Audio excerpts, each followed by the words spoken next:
హరిప్రసాద్ గారు ఎమ్మెల్సీ మమ్మల్ని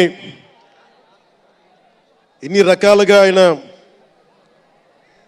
మీకు తెలుసు కదా గోరట్ల బుచ్చి చౌదరి గారి గురించి, ఆయన్ని పట్టు విడవరు ఆయన, మనం వదలాల్సిందే పట్టు.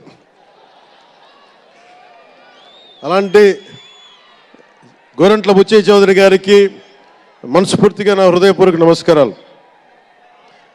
అలాగే యువరక్తంతో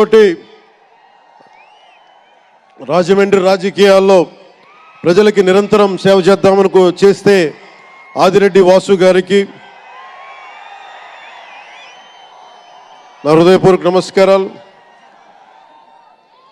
అలాగే నిరంతరం గత పాలనలో ఒత్తిళ్లు ఎదుర్కొని బలంగా నిలబడ్డ రాజనగరం ఎమ్మెల్యే శ్రీ బత్తుల బలరామకృష్ణ గారికి,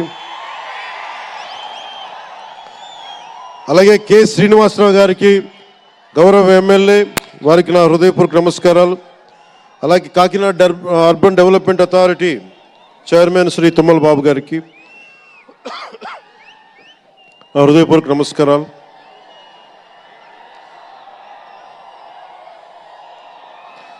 అలాగే నటులు శ్రీకాంత్ గారికి, పృథ్వీ గారికి, నవీన్ చంద్ర గారికి, ఇదేంటిది రచ్చ రవి,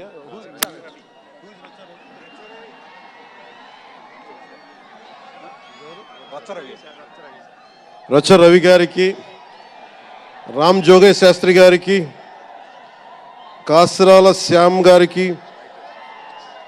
అనంత్ శ్రీరామ్ గారికి, బుర్రా సాయి మాధవ్ గారికి, ఇక్కడ ఉన్న అంజలి గారికి, అలాగే మ్యూజిక్ డైరెక్టర్ తమన్ గారికి. నాకు చాలా తక్కువ సినిమాలు నేను థియేటర్కి వెళ్ళేవాడిని.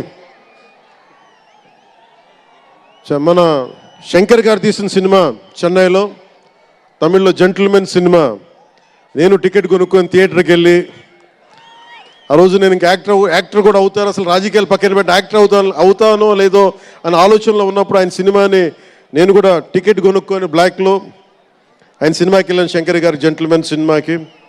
అలాగే ప్రేమికుడికి కూడా ఎవరు లేక తోడుకి మా అమ్మమ్మని తీసుకెళ్ళాను ప్రేమికుడి సినిమాకి. பிரேமிக்குடி சினிமா அம்மா என்ன சொல்லுவாங்க, పార్టీயோடு పోయిటానే. అంటే అలాంటి అందరినీ, అన్ని వయసుల వాళ్ళని కూడా ఆకట్టుకునే సినిమా, ఎంటర్టైన్మెంట్తో పాటు ఒక సోషల్ మెసేజ్ ఉన్న సినిమాలు ఆయనవి.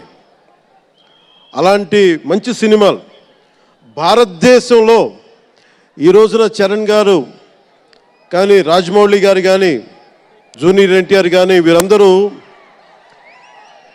విఖ్యాతిగా మన ప్రపంచ వ్యాప్తి ఖ్యాతి ఉన్న రావటం అనేది, దానికి ఆద్యులు కొద్దిమంది డైరెక్టర్స్ ఉన్నారు, ముఖ్యంగా దక్షిణాది నుంచి. దాంట్లో చాలా కీలకమైన వ్యక్తి శంకర్ గారు.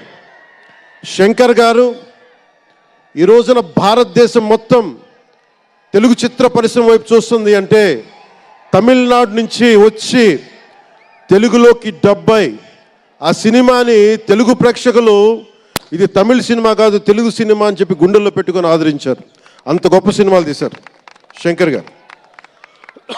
నేను ఎప్పుడు